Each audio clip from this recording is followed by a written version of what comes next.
Bencana banjir dan longsor di Aceh, Sumatera Utara, dan Sumatera Barat tak hanya menyisakan duka, tetapi juga pekerjaan rumah bagi penegak hukum. Pasalnya saat banjir menerjang, ribuan kayu gelondongan ikut terbawa air. Bahkan tak sedikit yang ikut merusak permukiman. Sekitar tahun 2013, ya, kondisi masyarakat perekonomiannya menurun, lumayan susah. Masyarakat mulai merambah hutan negara di atas. Belum lagi di Desa Muara juga seperti itu, di hulu sungai ini. Lahan-lahan hutan negara itu dibukai masyarakat untuk lahan perkebunan. Saya rasa gelondongan kayu ini berasal dari situ. Karena sepengetahuan saya, perusahaan tidak ada yang beraktivitas di hutan negara. Tidak ada. Pemerintah memastikan Satuan Tugas atau Satgas Penertiban Kawasan Hutan sudah mulai menyelidiki kayu gelondongan yang terbawa banjir di lokasi bencana Sumatera. Menteri Koordinator Bidang Pembangunan Manusia dan Kebudayaan Pratikno bilang, bila ditemukan pelanggaran akan ditindak sesuai hukum yang berlaku. Saat ini Satgas Penertiban Kawasan Hutan sudah turun tangan menelusuri dugaan gelondongan kayu yang banyak terbawa arus banjir. Pemerintah terus menelusuri pihak-pihak yang diduga melakukan pelanggaran melalui analisis citra satelit. Untuk fase tata kelola rehab rekon juga sudah dikoordinasikan. Menindaklanjuti arahan Presiden, kepolisian berencana membentuk tim gabungan bersama Kementerian Kehutanan mengusut temuan kayu gelondongan yang terbawa saat banjir dan longsor di Sumatera. Masalah temuan kayu gelondong yang sudah terkelupas, kami secara lisan sudah berkoordinasi dengan Menteri Kehutanan dan besok kami akan melaksanakan rapat bersama untuk menurunkan tim gabungan untuk melakukan proses penyelidikan pendalaman terkait dengan peristiwa yang terjadi. Tentunya apabila ada pelanggaran hukum kita akan proses. Sementara itu Kementerian Lingkungan Hidup akan memanggil seluruh pimpinan perusahaan yang berkontribusi memperparah bencana banjir di Sumatera Senin pekan depan. Kementerian Lingkungan Hidup juga tak akan ragu memberi sanksi ke pemerintah daerah terkait dengan kebijakan yang bisa memperburuk kondisi wilayah. Pidanaan atas 3 hal, jadi multidos, jadi mulai dari sanksi administrasi kita akan kenakan ke pemerintah daerah. Jadi kami tidak akan ragu-ragu memberikan sanksi ke pemerintah daerah bila mana berdasarkan kajian saintifik dia kebijakannya memperburuk kondisi landscape. Kemudian sanksi persengketaan lingkungan hidup. Kondisi bencana yang demikian itu kan harus ada yang memulihkan. Undang-Undang 32 menganut asas polluter pays, jadi semua pencemar wajib membayar. Ini pasti kami tempuh. Kemudian yang terakhir, karena ini sudah menimbulkan korban jiwa, maka pendekatan pidananya akan muncul. Jadi ketiga-tiganya akan diterapkan oleh Kementerian Lingkungan Hidup untuk kemudian memberikan rasa aspek adil terkait dengan kejadian ini, sekaligus upaya membangun efek jera dan membangun kehati-hatian. Bencana banjir dan longsor di Sumatera bagian utara sedikitnya telah menewaskan lebih dari 780 orang. Tak cuma karena cuaca buruk semata, ada juga andil kerusakan lingkungan yang turut memperparah bencana. Tim Liputan, Kompas TV. Lantas pertanyaannya, siapa yang harus bertanggung jawab atas kerusakan lingkungan di Aceh, Sumatera Utara, dan Sumatera Barat? Kita ulas malam ini bersama mantan Kabar Eskrim, Komisaris Jenderal Purnawirawan Ito Sumardi, lalu Deputi Eksternal Wahana Lingkungan Hidup Indonesia Walhi Mukri Priyatna, dan anggota Komisi 4 DPR RI fraksi PKB Daniel Johan. Selamat malam Mas Mukri, Pak Ito, Bung Daniel, terima kasih sudah hadir. Malam semua, Mbak. Selamat malam Mbak Priska. Selamat malam, saya ke Mas Mukri dulu. Kan Mas Mukri sudah banyak mendampingi kasus terkait dengan lingkungan, ya illegal logging dan banyak hal lainnya. Kalau di bencana ekologis ini di Aceh, Sumatera Utara, Sumatera Barat, mana sih kasus yang memang atau potensi pidana yang masih belum tersentuh sampai sejauh ini? Sebelum saya menjawab pertanyaan tersebut, kami tidak bosan untuk kesekian kalinya menyampaikan turut berduka cita terhadap seluruh para korban, Semoga baik yang di Aceh, di Sumut maupun di Sumbar dalam keadaan husnul khotimah. Amin. Nah, yang kedua, kami mengharapkan bahwa kita mesti bersepakat bahwa dalam situasi bencana sekalipun, yang paling diutamakan secara kolektif kita, khususnya negara dalam hal ini, memastikan hak dasar mereka terpenuhi. Setuju. Makan, minumnya, tempat tinggalnya, dan pakaiannya. Paling tidak dalam keadaan darurat ini ya, terpal tenda lah, itu yang dibutuhkan. Nah, menjawab pertanyaan tadi, kita menjadi sanksi ya, tapi mudah-mudahan khusus kepada Polri dalam hal ini, karena sedang berupaya mereformasi diri, bisa menarget justru aktor-aktor besar ya dalam hal ini adalah korporat. Kenapa penting diharapkan oleh kami? Karena kalau misalnya yang dikemukakan adalah terkait dengan cari, tangkap, adili pelaku illegal logging, dari awal sudah salah. Namanya juga ilegal gitu loh. Ya. Kan mesti nggak terlalu rumit. Yang jadi soal adalah ketika para korporat ini, baik di sektor kehutanan yang namanya HTI, di sektor perkebunan yang namanya perkebunan kelapa sawit, maupun di sektor pertambangan, ini menjadi rumit. Kenapa? Karena sejak diberlakukannya Undang-Undang Cipta Kerja 11, kemudian Junto nomor 6 tahun 2023, maka tindak pidana lingkungan dan kehutanan itu menjadi kurang bergigi lagi. Dia diterobos, misalnya terkait dengan kehutanan itu terbitlah yang namanya PP nomor 23 tahun 2021. Ya. Tindak pidananya seperti apa tindak pidana kehutanan? Betul bagi terhadap pelaku illegal logging. Dia bisa dipidana. Termasuk alat-alat beratnya, sensornya apanya ditarik untuk menjadi hak milik negara. Yang jadi soal ketika perusahaan segede Alihim itu jelas-jelas berkontribusi menyebabkan banjir misalnya ya, longsor, sanksinya cukup administratif. Itu yang jadi soal. Begitupun kemudian dalam konteks tindak pidana lingkungannya. Ya. Sama juga, namanya sanksi administratifnya seberapa sih? Ya. Nah, kita pengen situasi ini membuat kita betul-betul sebagai manusia beneran manusia. Ya. Mau dia pejabat pangkatnya ketua DPR, mau ketua MPR, mau dia menteri apapun gitu ya. Pakai dulu nuraninya. Ya. Mereka sudah banyak jadi korban. Masa nggak bisa pinter sekali aja gitu. Oke. Nah, jadi untuk menjawab kegelisahan ini, Pak Ito, celah hukum ini, apa yang bisa dilakukan? Apa yang berbeda? Giginya bisa di atau taringnya ini bisa ada atau tidak sih dalam penegakan hukumnya dalam kasus ini, Pak Ito? Ya, menurut saya sangat bisa, Mbak ya. Tahun 2005 saat saya menjabat Kapolda Riau, itu Bapak Presiden SBY itu memerintahkan operasi pemberantasan illegal logging secara nasional. Dengan waktu itu adalah sasarannya Sumatera, Kalimantan, dan Papua. Dan saya sangat hafal betul bagaimana yang disampaikan Mas Mukri. Itu kita bekerja sama dengan kehutanan, mereka punya tim reaksi cepat dulu ya. Jadi kita bekerja sama dengan polisi hutan, polisi kehutanan, kemudian kita melakukan tindakan. Dan memang betul ya Mbak, ya pengalaman kami dulu bahwa kayu gelondongan ini dalam banjir bandang kemarin itu juga bukan berarti otomatis ada illegal logging, karena tadi disampaikan Mas Mukri memang ada perubahan alih status hutannya menjadi perkebunan, ada kemudian juga menjadi pertambangan, tapi pada umumnya itu mereka adalah banyak sekali pelaku illegal logging karena masalah sosial ya, menggunakan masyarakat setempat. Jadi polanya itu adalah ditebang pohon kemudian diluncurkan dengan seperti ada satu alat khusus disimpan di dalam air sampai dengan kulit kayunya itu terlepas. Itu bisa kilometer lah Mbak, berapa puluh kilometer ya di sepanjang sungai. Nah, sekarang bayangkan pada saat itu hujan turun kemudian longsor, aliran sungai itu terhambat dengan kayu, pasti kayunya terbawa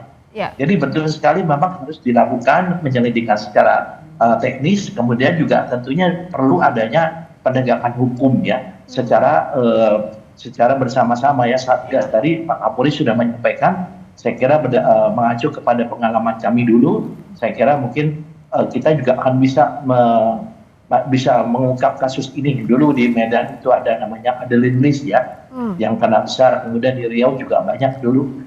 Nah, saya kira ini menjadi satu introspeksi ya, bahwa ini harus segera dilakukan operasi pemberantasan illegal logging secara nasional. Ya. Mungkin itu saran saya karena itu yang harus dilakukan. Nah, dari Bung Daniel dari DPR melihatnya pintu masuknya di mana agar tindak pidananya bisa kena, pun siapa yang melakukannya itu bisa juga ada efek jera, nggak cuma sanksi administratif saja. Ya, yang pertama adalah semangat negara tidak boleh kalah dengan pelaku kejahatan ya, baik kejahatan lingkungan maupun kejahatan korporasi. Itu nomor satu, harus dilakukan segera penegakan hukum. Nah, saat ini kan pemerintah menyatakan sedang melakukan investigasi dari mana sumber gelondongan tersebut. Seharusnya itu bisa segera dilakukan dengan cepat ya. Misalkan sudah mendorong sejumlah petugas untuk turun ke lapangan, tapi juga sebenarnya dari citra satelit yang ada itu bisa dilihat dengan sangat mudah karena arus dari gelondongan tersebut kan akan terlihat itu keluarnya dari mana-mana saja dari citra satelit itu, dan di sepanjang itu siapa yang terlibat, apakah ada perusahaan yang terlibat. Nah, dari sana sebenarnya sudah cukup jelas ya. Nah, tinggal kita lihat bagaimana penegakan hukum itu bisa dilakukan dengan baik. Dan saya rasa kita sepakat ya, karena waktu belum ada UU CK aja kan kita sangat khawatir ya kalau perusakan lingkungan tidak kita perhatikan dengan serius, itu akan semakin masif terjadi. Nah, apalagi dengan ada UU CK itu yang mempermudah segala hal ya. Bahkan sejumlah undang-undang yang sudah diatur, misalkan di dalam undang-undang kehutanan atau undang-undang yang lain itu malah harus menyesuaikan. Saya rasa ini menjadi momentum penting bagi kita semua untuk mengkoreksi, merevisi atau mengevaluasi UU CK yang sudah dilahirkan tahun lalu. Jadi itu mempunyai dampak yang sangat kita khawatirkan ya, karena sekarang misalkan di dalam revisi Undang-Undang 41 Kehutanan ya, kita sebenarnya cukup terbentur dengan sejumlah pasal di UU CK ya. Nah, jadi kalau ada benturan di regulasi dalam memulai penyelidikan terkait adanya siapa pihak yang paling bertanggung jawab di balik kerusakan hutan ini dimulai dari mana?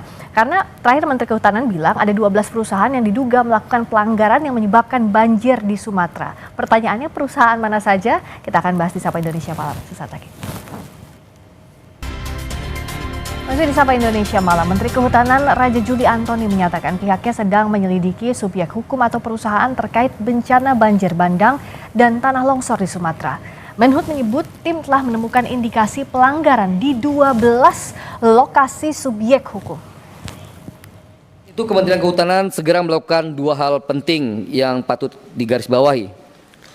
Pertama, Gakum Kehutanan sedang melakukan inventarisasi subjek hukum yang terindikasi berkontribusi terhadap terjadinya bencana banjir longsor di Aceh, Sumut, dan Sumbar. Gakum Kehutanan sementara telah menemukan indikasi pelanggaran di 12 lokasi subjek hukum, 12 perusahaan di Sumatera Utara, dan penegakan hukum terhadap 12 subjek hukum tersebut akan segera dilakukan.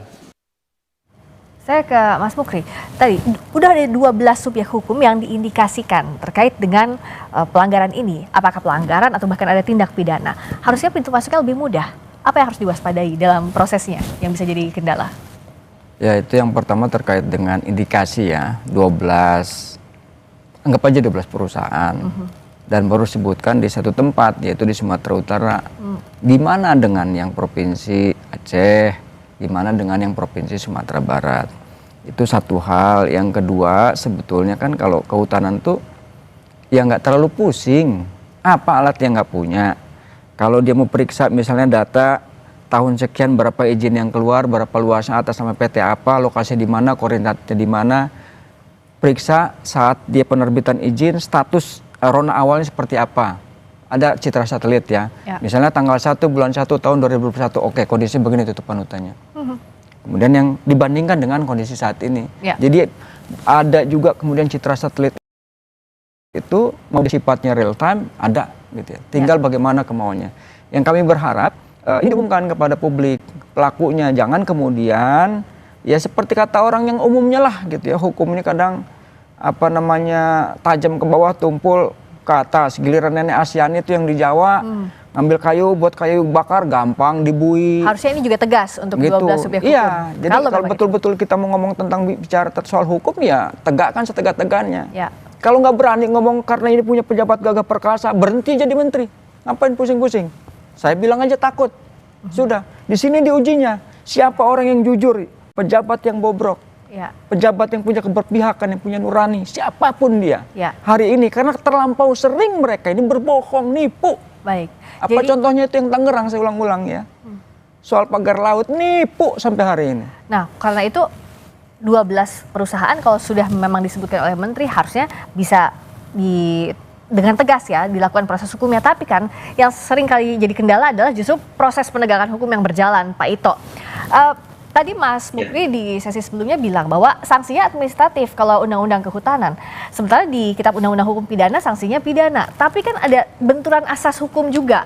Lex specialis, derogat legi generalis. Jadi yang diutamakan adalah undang-undang yang lebih khusus. Nah ini bagaimana antisipasinya Pak Ito? Ya baik Pak Ses. Sebentar ini kan secara umum ya illegal logging terjadi karena adanya kombinasi faktor ekonomi, sosial, tata kelola, dan terutama lemahnya penegakan hukum di Indonesia. Ya. Tahun lalu itu kita masih berlakukan adalah Undang-Undang Hukum Pidana yang lama dan Undang-Undang Nomor 41 Tahun 99 tentang Kehutanan, di mana di sana lebih banyak tepat diarahkan ke masalah sanksi administrasi. Kemudian sekarang sudah ada lagi tentang Undang-Undang Nomor 18 Tahun 2013 tentang P3H dan Undang-Undang Nomor 32 Tahun 2009 tentang perlindungan dan pengelolaan lingkungan hidup. Nah sekarang kalau memang kita mau memberikan efek jera, maka sanksinya harus diberikan pidana penjara ya sampai belasan tahun, dan tentunya denda hingga triliunan rupiah kalau perlu ya. Sehingga sih tentunya ini kan merupakan satu hal yang bisa kita harapkan. Kalau kita masih menerapkan hanya untuk sanksi pidananya sanksinya adalah administrasi, tentu ini tidak akan bisa menimbulkan efek jera, Mbak. Ini kami alami dulu pada saat Presiden Pak SBY dulu itu menyampaikan bahwa diutamakan adalah masalah pidananya. Setelah itu berikan sanksi administrasi sampai perusahaan itu kalau perlu sudah tidak bisa beroperasi lagi. Dan itu terjadi di Sumatera Utara saat itu yang ada di Inggris dan juga di Riau, juga di Papua. Saya kira mungkin pola ini bisa kita kembangkan lagi dengan mengacu kepada apa yang pernah dilakukan pada masa lalu, karena saat ini memang sudah jujur saja kalau kita lihat kawasan hutan kita sudah sangat tergerus ya, sehingga sangat mudah menimbulkan bencana. Kemudian satu hal lagi, dulu kita melakukannya dengan menggunakan helikopter, Mbak ya, karena memang mereka itu luar biasa di tengah yang sulit ditempuh secara jalan kaki ya. Dan disinilah pentingnya ada satu upaya kerjasama dengan pihak TNI ya, kemudian pihak-pihak lain yang terkait, dan ini harus dilakukan secara nasional, Mbak. Kalau tidak percuma menurut saya, Mbak. Demikian. Nah, kalau Bung Daniel melihatnya bagaimana agar tadi penegakan hukumnya bisa maksimal? Siapa saja yang nantinya harus adakah misalnya tim khusus untuk ini? Kalau dari DPR melihatnya?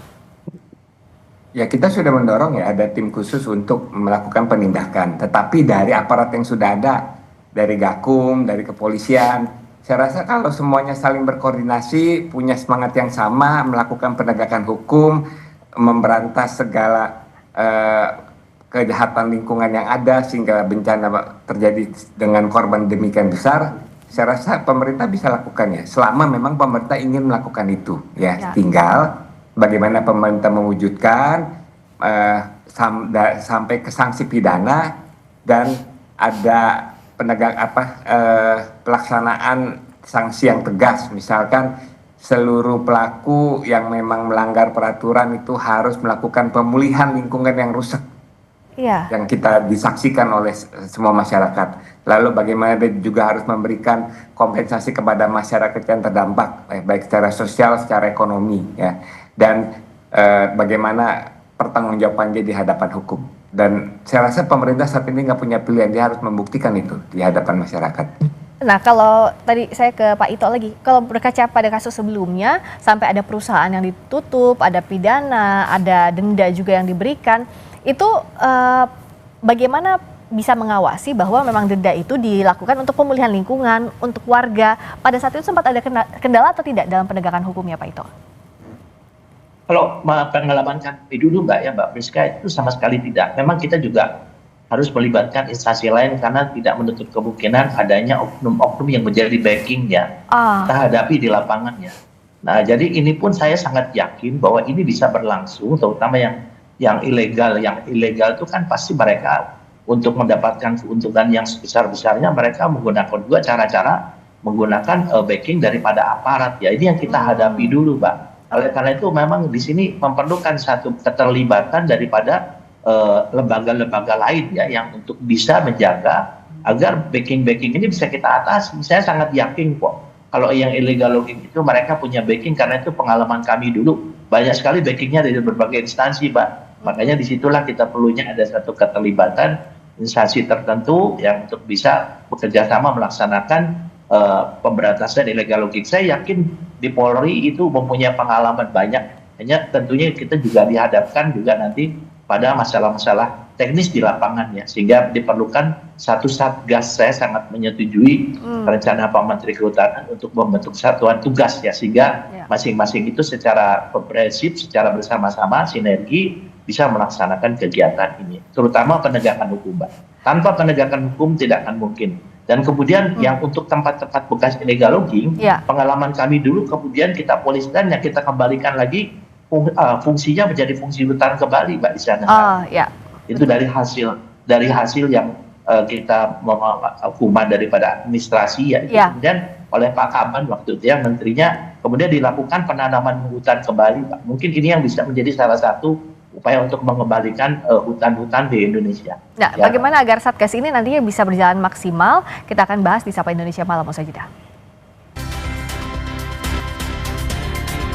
Masih di Sapa Indonesia Malam, saudara. Nah, kalau misalnya tujuannya adalah bentuk Satgas yang tegas agar bisa diusut sampai tuntas, itu seperti apa dari Walhi? Di mana memulainya? Ya, Satgas ini bukan kita nggak percaya, tapi kan kemudian kalau kita bisa lihat hasilnya itu cenderung berhenti di tengah jalan, nggak ada ujung ceritanya.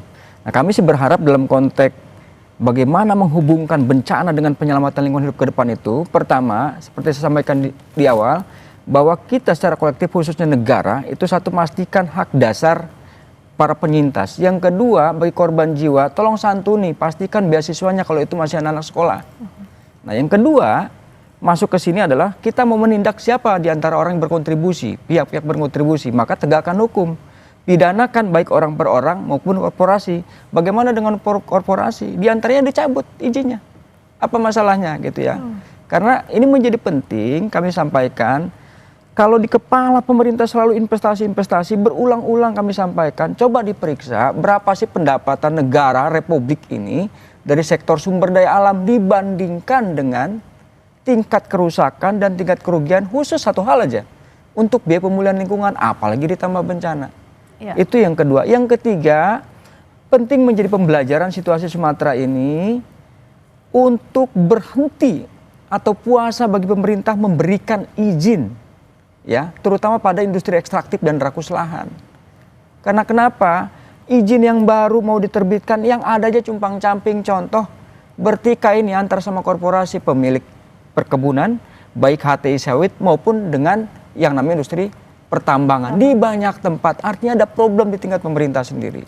Belum lagi hari ini ketika perizinan itu dikenal dengan perizinan sistem online. Bagaimana dalam konteks verifikasi lapangannya? Tahu-tahu ujuk-ujuk keluar izin lingkungan.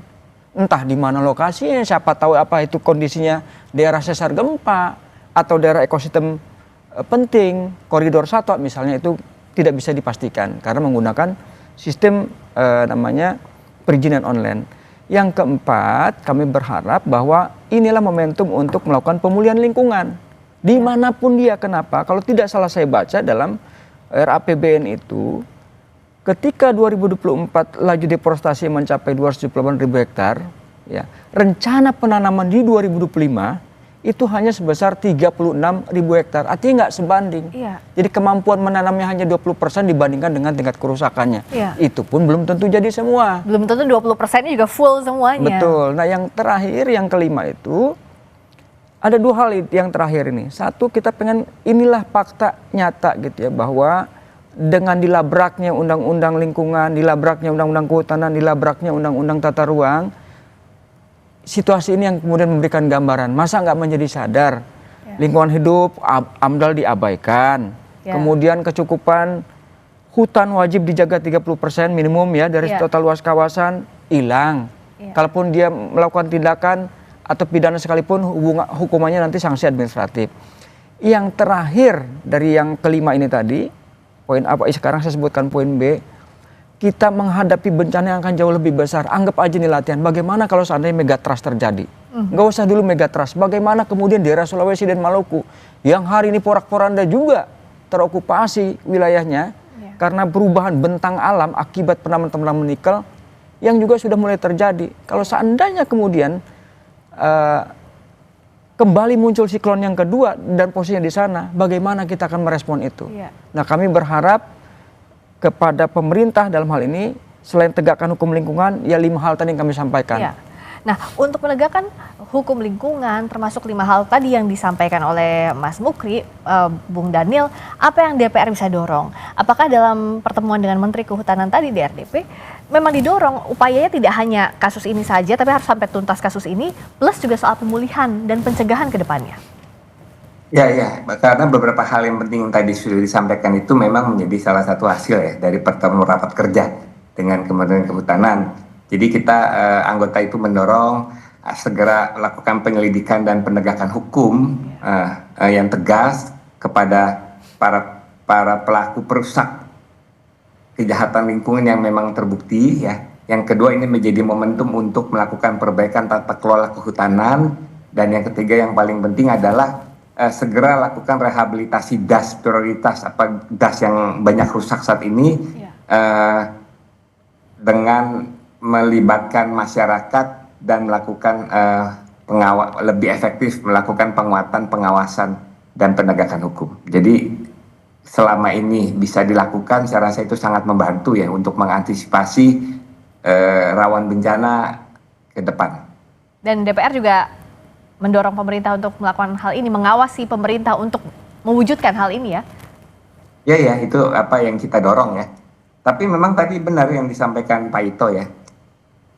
Dari konteks lingkungan, kehutanan, tambang itu memang pemerintah memang harus tegas juga terhadap berbagai oknum yang menjadi bagian dari kerusakan lingkungan. Tapi payung hukumnya, perangkat hukum yang kita punya, undang-undangnya juga masih bisa untuk menindak ini? Atau perlu diubah? Bisa. Selama memang ada kehendak, ada keseriusan, itu bisa dilakukan. Karena Undang-Undang Pasal 1 pun bisa kita lakukan delik pidana. Meskipun sanksinya itu memang rendah, maksimal 10 tahun dan 5 miliar. Nah, yang kita ingin adalah kita revisi, kita perberat.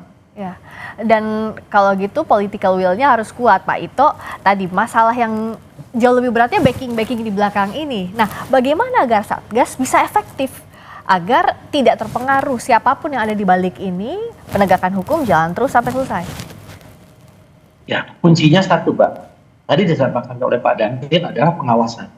Pengawasan bukan hanya di DPR saja, dari komponen terkait misalnya Walhi ya. Jadi ini betul-betul dimasukkan dalam Satgas. Kemudian tentunya ini ada 2 hal yang kita perlu dalam penanganan masalah hukum. Pertama adalah yang legal dan yang ilegal, Pak. Jadi kalau yang legal cabut izinnya. Nah, yang ilegal kan kita juga harus melakukan tindakan-tindakan yang betul-betul harus secara proporsional. Karena biasanya melibatkan lebih banyak tuh orang-orang masyarakat tempatan, Mbak, yang dari kehidupan sosialnya sangat di bawah standarnya. Ini pun juga menjadi pemikiran. Saya pernah dulu menangkap satu tempat ilegal logging itu bisa sampai lebih dari 100 masyarakat di sana. Nah, kalau kita tahan semua kan mereka makannya dari mana gitu. Nah, ini satu masalah sosial juga yang harus dipikirkan. Jadi tidak hanya menegakkan hukum, tapi diikuti juga dengan untuk bagaimana memperhatikan permasalahan sosial. Mereka tidak kerja, sehari-hari mereka sejak lahir itu ya nebang pohon. Kalau dulu mungkin 1-2 batang, tapi karena dimanfaatkan oleh pelaku illegal logger,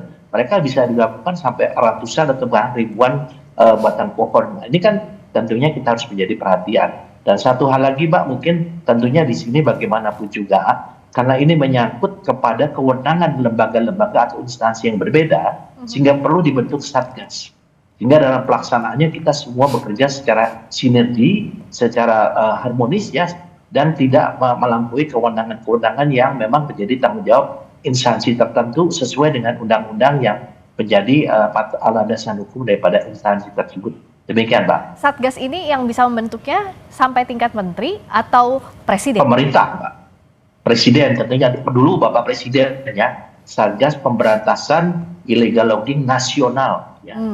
Di mana waktu itu adalah Pak Kapolri dengan Menteri Kehutanan, Pak. Sekarang kan ada Menteri Lingkungan Hidup ya. Kita juga dulu kenapa efektif karena kita melibatkan juga teman-teman dari Walhi ya. Kalau DPR pasti beliau mengawasi, kemudian merevisi ya, melakukan revisi perundang-undangan. Nah, saya juga nggak tahu sekarang kan sudah ada undang-undang yang baru. Tadi saya setuju dengan Pak Daniel bahwa kita memang untuk bisa menghilangkan, memberikan efek deteren itu sanksi itu sangat penting, Mbak. Terutama administrasi yang kedua lah. Yang pertama pidananya dulu.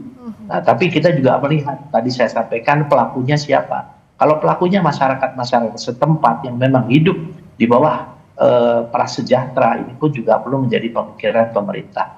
Demikian, Mbak. Jangan sampai nanti yang diusutnya hanya terhenti di tingkat warga saja begitu ya Pak Ito ya, tapi ya memang korporasinya. Betul. Itu kita alami dulu gitu, Mbak. Biasanya di pengadilan, nah ini juga tentunya dari teman-teman aparat penegak hukum juga harus konsisten ya. Mulai dari pihak penyidik, kemudian penuntut umum sampai hakim pun juga harus ya, karena bagaimanapun mereka pun juga pasti akan memanfaatkan ya kelemahan-kelemahan dari celah hukum yang ada di sistem peradilan kita. Demikian, Mbak. Ya, itu yang harus dilakukan. Walhi, apa sudah diajak misalnya untuk Satgas ini atau sudah turun langsung juga ke lapangan untuk mengumpulkan fakta-fakta sejauh ini? Ya, jadi kami turun sendiri ke lapangan dalam kerangka dua hal. Satu juga melakukan penyelidikan terhadap para pihak siapa yang dianggap berkontribusi. Kita sedang juga mencari temuan, di samping juga sedang berupaya berkontribusi untuk ya semampunya kita membantu para penyintas yang ada di Provinsi Aceh, Sumatera Barat maupun di Sumatera Utara. Hak-hak dasar penyintasnya diperhatikan, itu harus terpenuhi, tapi secara hukumnya ini juga harus bisa ditegakkan. Satgas, kalau Satgas harus serius sampai ada penegakan hukumnya diawasi oleh seluruh bagian masyarakat. Terima kasih Mas Mukri, terima kasih Pak Ito, terima kasih Bung Daniel sudah hadir di Sapa Indonesia Malam.